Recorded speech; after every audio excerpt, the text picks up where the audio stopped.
মাঝখানে ঢুকে যা, এটা নিয়ে মাঝখানে ঢুকে, এই সোজা কর।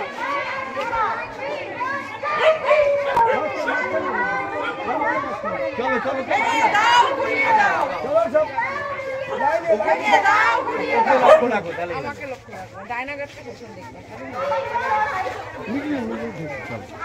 কত দূর যাবো?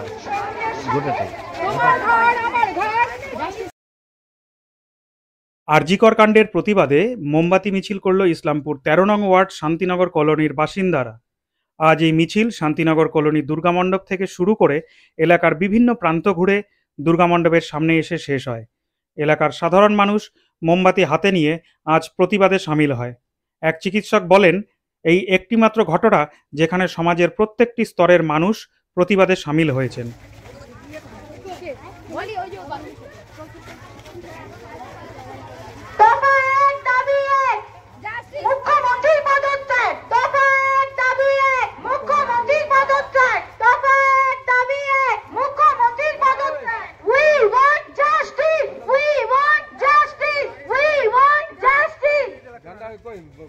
তোমার ঘর আমার ঘর, তোমার ঘর আমার ঘর, justice for RG Kar, we want justice, we want justice.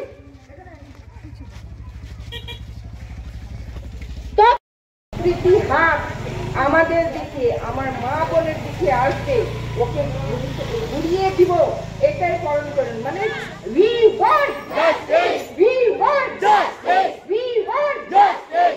আমরা আরজিকরের পাশে দাঁড়িয়ে আছি, দাঁড়িয়েছিলাম, দাঁড়িয়ে থাকবো।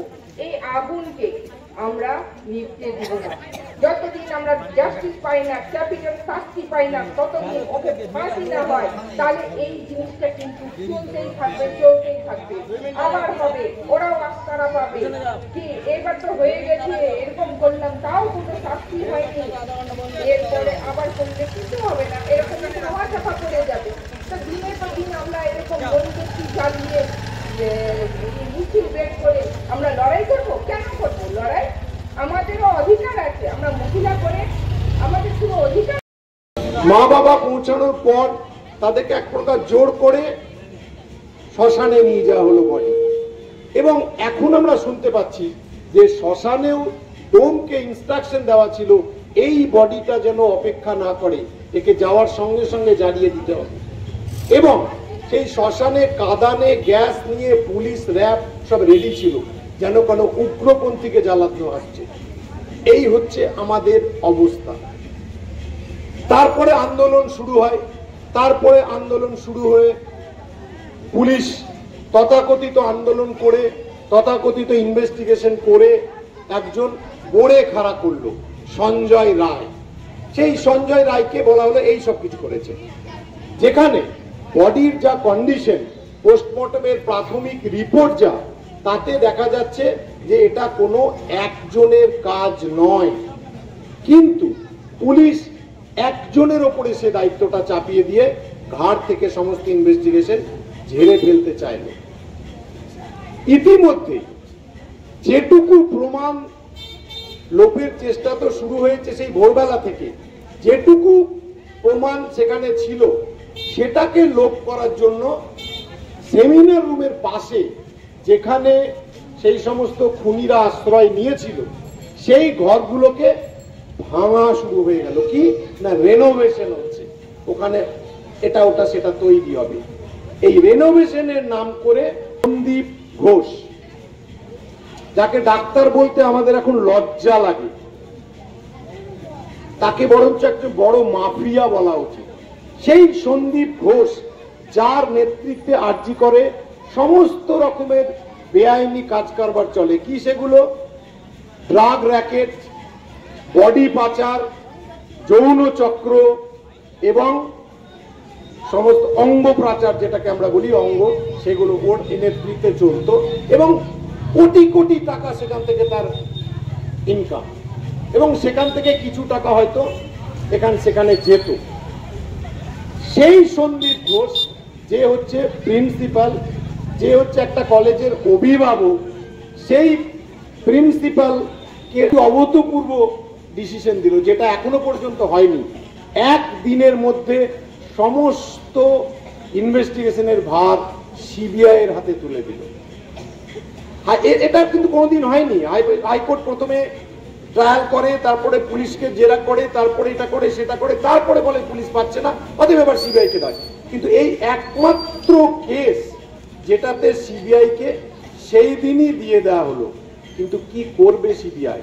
তার আগে তো সমস্ত প্রমাণ লোপ করে দেওয়া হয়েছে। তো খারাপ সময় তাদের আজকে। আমার মনে হয় যে অনেকে অনেক কথা বললেন, কিন্তু প্রকৃত ঘটনাটা হয়তো সবার জানা নেই। সেই জন্য আমি চেষ্টা করছি যে প্রথম থেকে কি কি ঘটেছিল এবং কোথায় কোথায় অসঙ্গতির জন্য আজকে আমাদের মনে হচ্ছে যে আমরা হয়তো জাস্টিস পাবো না, সেইটা আমি বলার চেষ্টা করছি। আন্দোলন দিকে দিকেই হচ্ছে। এই একটাই মাত্র ইনসিডেন্ট আমার মনে হয় যেখানে সমাজের সকল শ্রেণী, সমস্ত সেকশন থেকে লোকজন আজকে এই ঘটনার তীব্র প্রতিবাদ জানাচ্ছে। এটা একটা শুভ লক্ষণ। উপলক্ষটা যাই হোক, উপলক্ষটা যতই খারাপ হোক, উপলক্ষটা যতই কদর্য এবং পৈশাচিক হোক, কিন্তু সব মানুষ কিন্তু আজকে এক হয়েছে। তো যাই হোক, আমি ঘটনাটা সংক্ষেপে একটু বলি। সেটা হচ্ছে যে গত 8 তারিখে কলকাতার আরজিকর মেডিকেল কলেজ, রাধা গোবিন্দ করের নামে যে মেডিকেল কলেজ, সেই মেডিকেল কলেজে চেস্ট ডিপার্টমেন্টে আমাদের একজন জুনিয়র মেয়ে, যে 3rd ইয়ার পিজিটি চেস্ট মেডিসিনের উপর করছিল, সে ডিউটি করছিল। তার আগে সে 36 ঘন্টা ধরে ডিউটি করেছে। 36 ঘন্টা ডিউটি করার পরে তার অত্যন্ত ক্লান্তিতে সে যখন শুতে গেছে,